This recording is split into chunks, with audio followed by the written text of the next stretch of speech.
Kingdom! Welcome back to our video. Alright, so, I don't know if anyone has been following any of the, drama surrounding, Subnatica 2.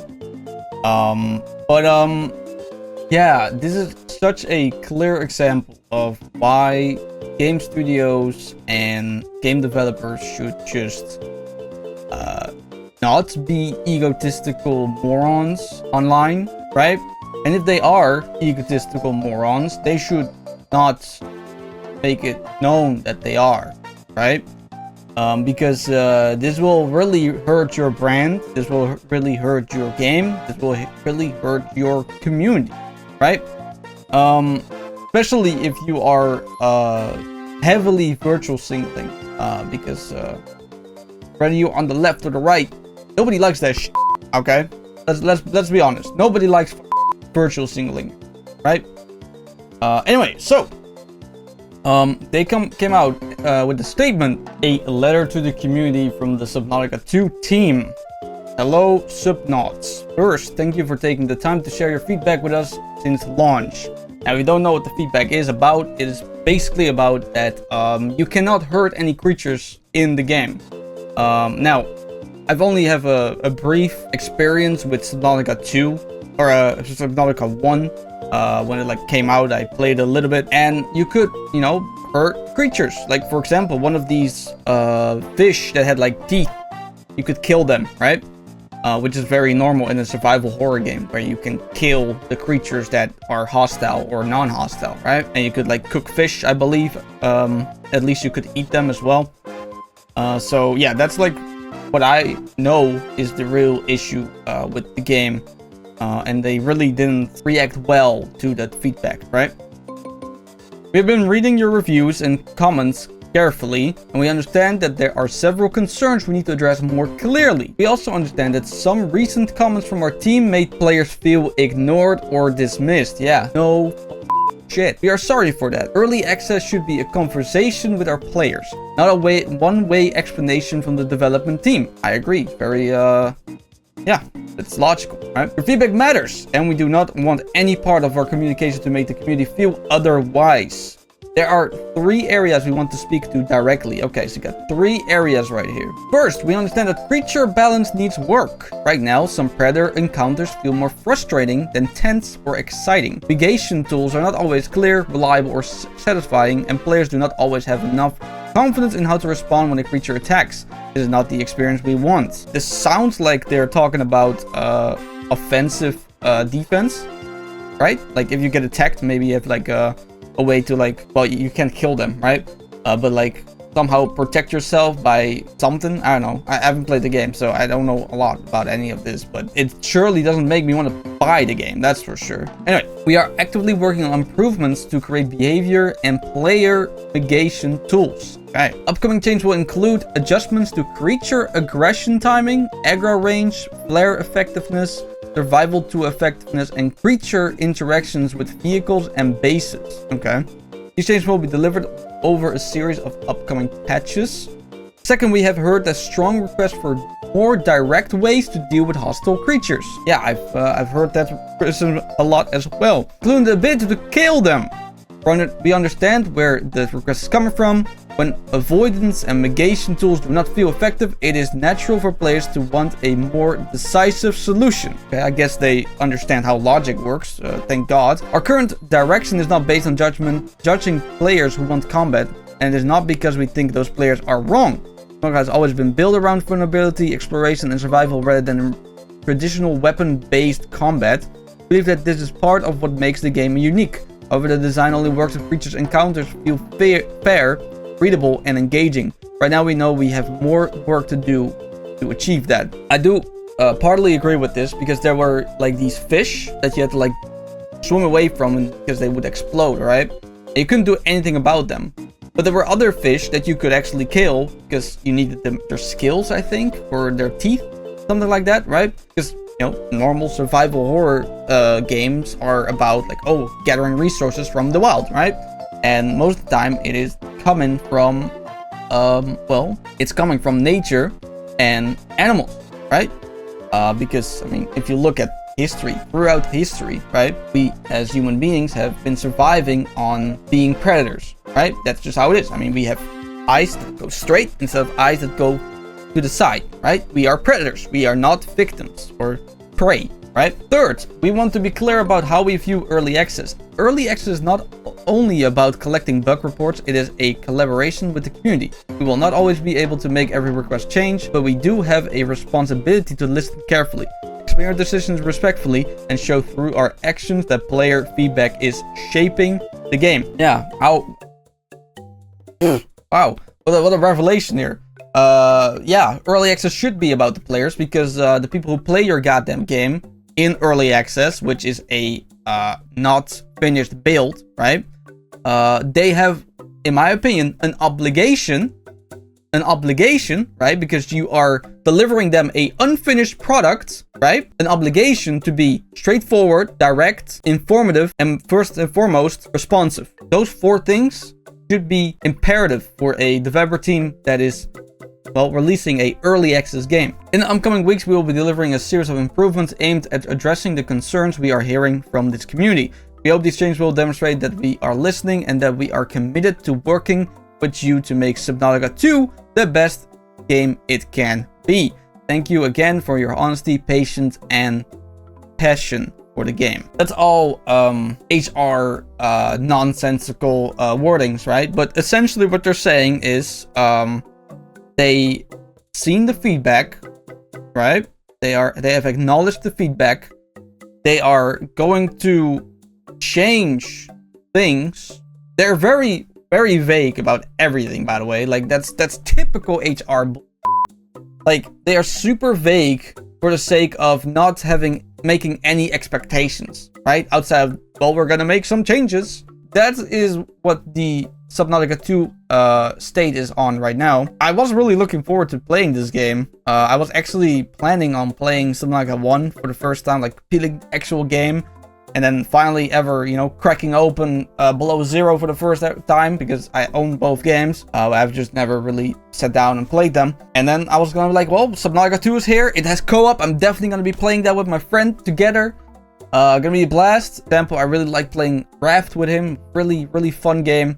And I kind of find Raft and Subnautica a little bit synonymous, right? They're not like the same game at all, right? But they have the same feel, in my opinion. I was really excited, but I've seen all these feedback or like negative response from the community and about the game and the fact that you can't kill anything in the game. Like it's nonsense, honestly. Like, what you mean you can't kill fish in a diving game? We're not playing Apsu here, bro. It's silly. Very silly, stupid drama, and the fact that these developers reacted in a very stupid, negative, and aggressive way towards the people who criticized and left feedback about their issues with the game is even weirder and stupider. I think these people should be having actual consequence for this, because you're literally hurting the brand. You're hurting the brand, you're hurting the game, you're hurting the reputation of the game, because we all know negativity spreads way quicker than positivity. It's just like one of the examples, honestly. And I do think this is a very good response, and that makes it bad, if that makes sense. It is too perfect. We understand, we listen, and we're gonna do something about it, right? And that sounds great in theory. If you look at what's written, they haven't promised anything outside of they're gonna make changes, which is pretty much their whole objective with the early access game in the first place, because it's not done yet. They haven't promised new shit at all. This is just a way for you to like somehow believe that these people are actually listening and caring about your issues with the game and your feedback with the game. They only care about things they care about. They don't care about the things you care about. Because if they did, right? And I think the majority of people who left feedback about this game care about the game, because, you know, being a critic of something is essentially to really care about something, to be a critic about it, whether there's a positive caring or a negative caring, right? You need to care. You need actual investment, right? You need to be invested into this game or the franchise or whatever. And most of the time, when you see something that you don't find fun or good or your expectations have not been delivered to you about certain things, then you go and, you know, type out, in this case, your feelings and opinions, right? But I have the feeling that this developer team is going to completely ignore the majority of the people that say they want to kill, because if we go back to read this part, we have heard the strong request for more direct ways to deal with hostile creatures, including the ability to kill. We understand where the request is coming from. When avoidance and mitigation tools do not feel effective, it is natural for players to want a more decisive solution. No, I don't. I think they're really misconstruing the actual criticism here. I think people who say that they want to kill these creatures is because they want to kill these creatures. I think it's a really good example. Whenever you play Spider-Man, and instead of you being able to just go, you know, face head first into the combat in like a typical like stealth section in the game, but instead, if you do that and you get caught, you have to restart. So you are forced to do the stealth. I think the best part about like survival horror game that you can pick whatever you want to do, right? Like if you want to kill whatever in the game, you can. If you don't want to kill whatever in the game, you can, right? It is about freedom. It's about freedom in essence. This whole criticism about this game is the fact that the players that have left this feedback care about how they can play the game, and not that they get forced to play a certain way that they don't want to play. I think that's the biggest issue for a lot of people here, that it feels very narrow. It feels very restricting that you can't kill anything. Even though in the first game, you could. And maybe in Below Zero as well. I don't know, haven't played that game. But yeah, like I totally understand where people are coming from. I mean, let me go to the Steam page here. A very long review right here, and just to prove that I want to buy it, it's in my cart as we speak. And then I saw like the tweets and stuff about it. I put it in when it was on sale. It's no longer on sale, so I'm gonna get rid of it. But it was on sale. I was like, yeah, I'm getting that. Now I just don't really feel like it. Anyway, let's go back to the review. First of all, let me state that I understand that this is early access, and a lot of what I'm critiquing will probably be drastically changed over the course of the next few years. After all, the first game, and especially Below Zero, went through massive reworks in the biomes and story even towards the end of early access. Let me start by talking about the gameplay issues, mainly with how easy the game is. As of now, there is no reason or resource, scarcity. Pretty much anything is available wherever and in massive quantities too. Once you obtain the sonic resonator, it gets even worse, as now you have what seems to be the equivalent of a prawn suit drill arm from the first game, as you can break the massive nodes dotted around the map. What feels different here compared to the first game is the massive amount of ore you get from each node. While in Subnatica you got 1 ore per chunk. Here you get 2 to 4 more smaller chunks and 5 to 6 with the large nodes. Along with this, in the first game, some ores felt more common in other biomes, such as quartz in the grassy plateau, and a lot of times ore chunks would blend into the... Oh yeah, I remember that. Here you'll find ores placed on the walls, in the caves, literally everywhere. It doesn't matter where you are, nothing blends in or feels unnatural, and nothing makes me want to go explore for more ore. Now that sounds like a big issue. If a game that's about exploring doesn't want to make you explore, that's not a good thing. In the starting biome, they do have these coral oyster spheres that hold quartz, but other than that, every ore seems to be everywhere. Towards the end of the game, the only thing limiting me from progressing even quicker than I already was the inventory capacity. A huge downgrade from the first game. It leaves me confused on why the developers made resources so common, but then made the inventory space so small. It leads to gameplay of varying items back and forth instead of any meaningful inventory management, which gets very tedious. A mechanic they added that doesn't make it any better in the fabrication grabbing from lockers. No longer do you have to sort, instead you can just have a wall of lockers and throw everything in there.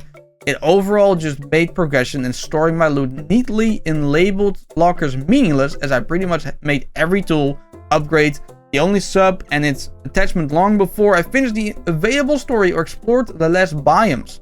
It felt like the game was designed around a low attention span to capture an even wider audience and to push away the sorting and inventory management from the first game. Alright, so I hear a really big critique here. Now, currently I'm playing Grounded with my friend. We're gonna hop in 2 when we first beat the first one, but it takes a while. And I think the beauty of Grounded, and I think what this guy's talking about, is that the resources are scattered around the map. So you have to explore to progress weapons, tools, items. For example, we've just recently arrived at the upper yard. We've gone through the Black Ant Hill, right? We have beat the boss there, and we have now gone to the upper yard. We got like new resources such as charcoal. We got like splinters. We have things like the new enemy, the ox beetle, I think it's called.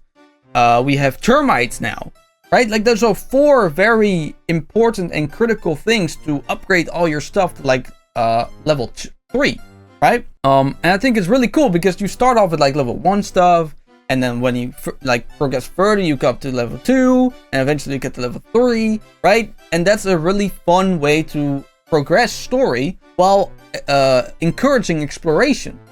And I think a game such as Subnautica should be encouraging exploration to the fullest, right? Because it's an exploration survival horror exploration. So I don't really understand how these people don't understand that people want to have a game that is based around survival horror exploration. Sounds pretty logical to me, right? This issue of overabundance of resources directly destroys the survival mechanic as well, since food and water are always everywhere. In the first 30 minutes of the game, you obtain an adaptation that allows you to eat any raw food without taking damage.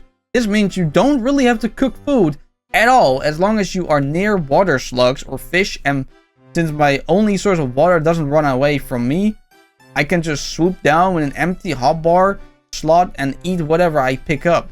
Not once during my entire playthrough did I starve or get dehydrated, which removes any sort of need to try and conserve resources. Now, even if I decide to cook the food, they remove the spoiling system so I can easily stock up on so much food incredibly quickly, when there's a triple the amount of options of the food compared to the first game. It doesn't make sense on why they would make it so easy to survive off that bare minimum. It would be much better if they made it so raw food would hurt you and cooked food would spoil over time.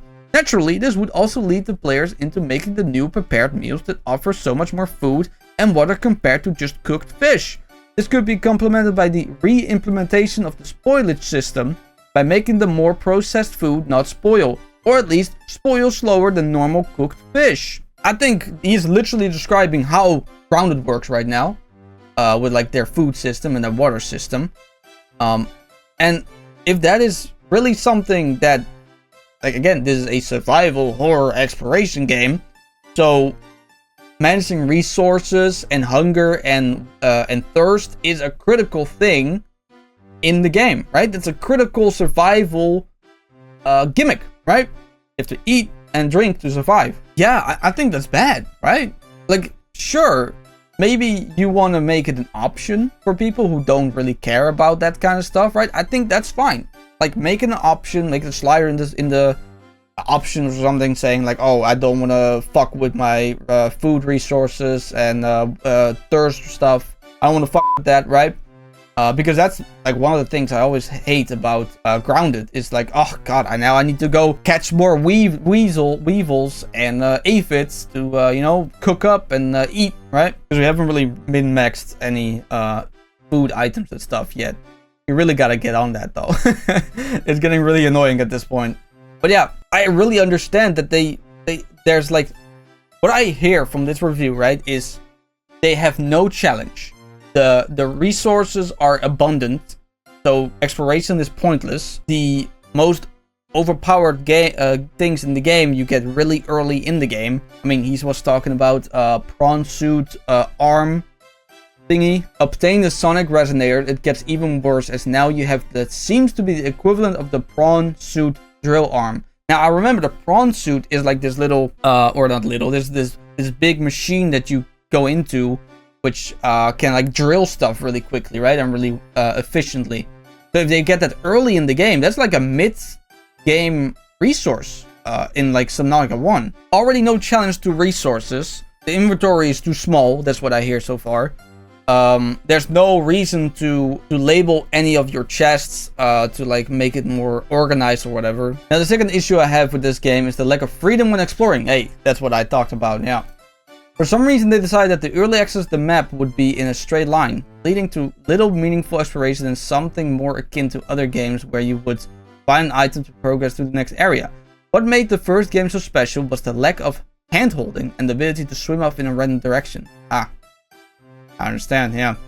Using the Aurora as your navigation aid, anywhere you went, you would naturally stumble into a vast cave system or come across a new interesting biome. I vaguely remember that, yeah.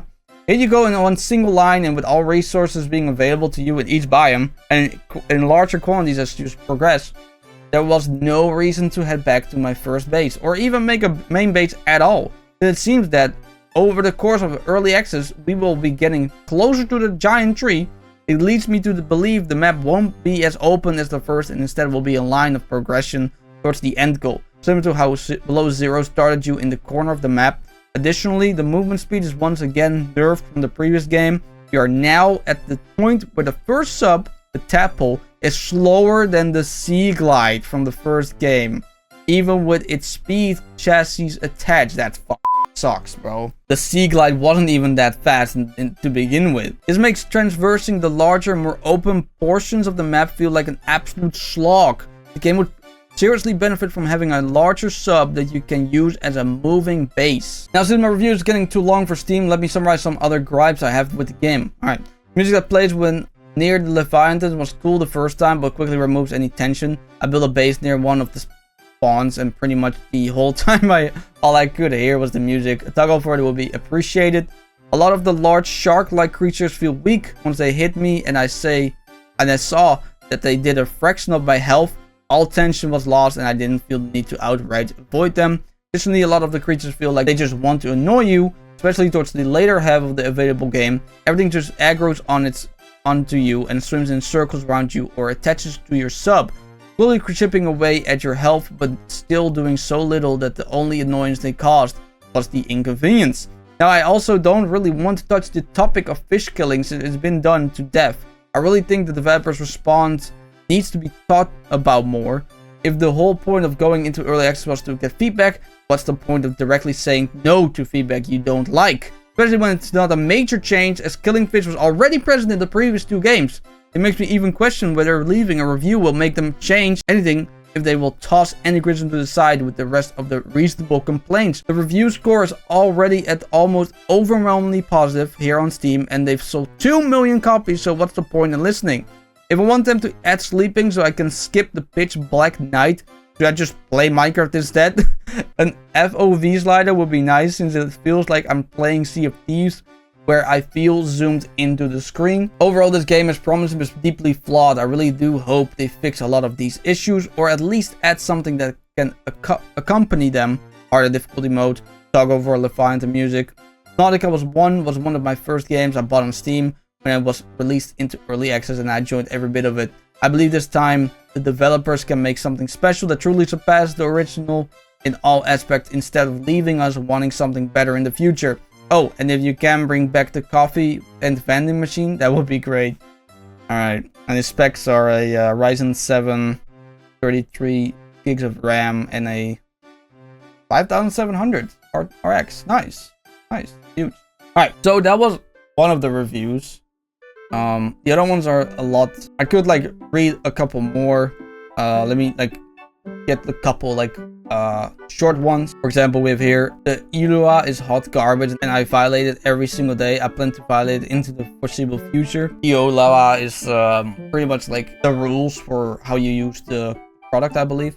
Here we got another one. Empty, the feedback is being mocked and I don't support developers who can't put their ego away to take criticism. You can defend yourself in a survival game. Seriously, I didn't even want to kill them. Give me a splat of blood and a squeal and make them F off. That and the Ilua, yeah, they aren't the first ones to have the absurd user agreement, but that doesn't give them the right to mock us for wanting to own our games.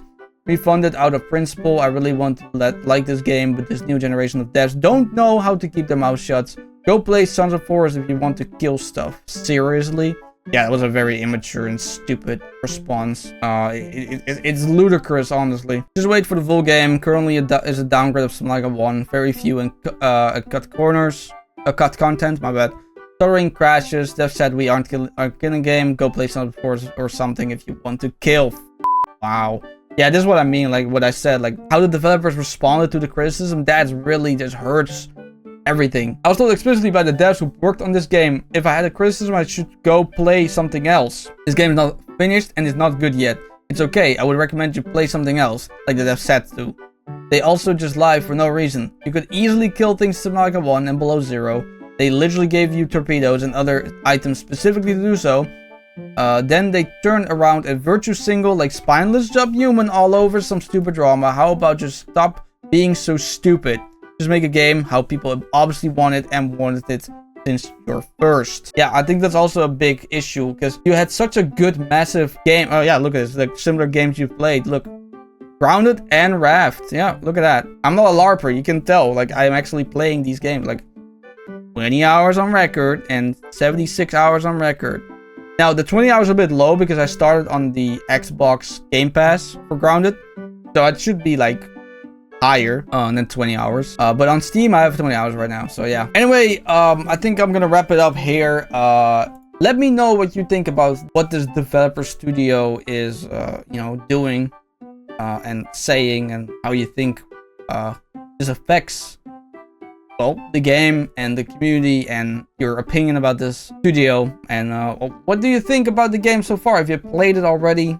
Do you agree with the criticisms, or are you like, well, people are just moaning and talking out their ass and complaining just for the sake of complaining? Or do you think it's actually valid? Let me know in the comment section below. Do like and subscribe. That's about it. Take care.